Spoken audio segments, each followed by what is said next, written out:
لا بەیاننامەیەکیاندا کە ئاراستەی ڕایگشتی و لایەنە پەیوەندیدارەکانیان کردووە بەشێکی زۆری کەسوکاریان فالکراوان و ڕێکخراوەکانی بواری جینۆساید بایکۆتی 34مین ساڵیادی جینۆسایدکردنی گەلی کورد دەکەن و هۆکاری بایکۆتکردنی یادەکەش لە چەند خاڵێکدا دەخەنە ڕوو.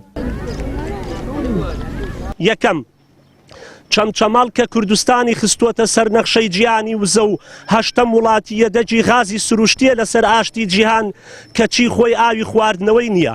دوو پرۆژەی نەخۆشخانەی سەد قەرەوێڵەیی لە ساڵی 2009 بڕیاری دروستکردنی دراوە و لە 2013 بەردی بناخەکەی دانرا و بەڵام پارەکەی خورا و بەردی بناخەکەیشی دیار نەما. سێم پرۆژەی شاری غاز کە پرۆژەیەکی ئابووری ستراتیژی بوو بۆ شاری چەمچەماڵ و هەزاران هەلیکاری دەڕەخساند ئەویش دووبارە بەهۆی ململانەی سیاوسیەوە لەبار برا. هەروەها گەڕەکی ئاسوودەی ئەنفال نشین کە لە ئۆردوگایەکی زۆرم لێ دەچێت پێویستی بە قوتابخانە و باخچەی ساوایان و ڕووبەری سەوزایی هەیە، بەڵام بەداخەوە ئەم گەڕەکە پشتگوێ خراوە و کراوەتە ئۆردوگایەک و هیچ پرۆژەیەکی خزمەتگوزاری پێویستی تێدا نییە.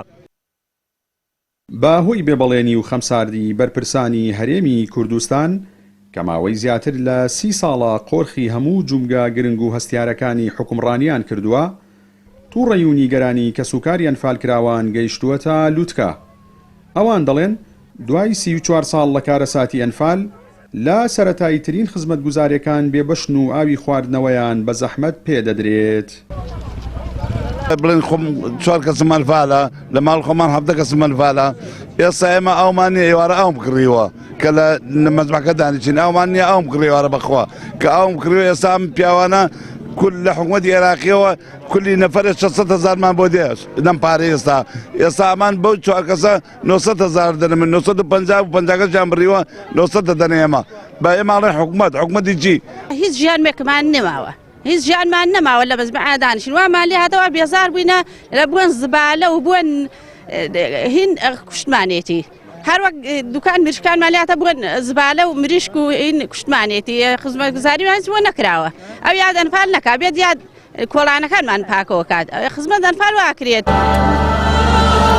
4 چواری ئەم ساڵ 34 ساڵ تێپەڕ دەبێت بەسەر پرۆسەی جینۆسایدکردنی گەلی کورد لە چوارچێوەی شاڵاوی بەناو ئەنفالدا. بڕیاریشە بەو بۆنەیەوە مەراسیمێک لە مۆنومێنتی ئەنفال لە قەزای چەمچەماڵ بەڕێوە بچێت. بەهۆی بێباچی و خەمساردی حکوومەت و لایەنە پەیوەندیدارەکان لە ئازدا خوازیەکانی کەسوکاری ئەنفال کراوان بەشێکی زۆری هاوڵاتیان و ڕێکخراوەکانی بواری جینۆساید و لایەنە سیاسیەکانی دەرەوەی دەسەڵات بڕیاری بایکۆتی ئەو یادەیان داوە. جەلال جەباری، کەناڵی ئاسمانی پەیام، چەمچەماڵ.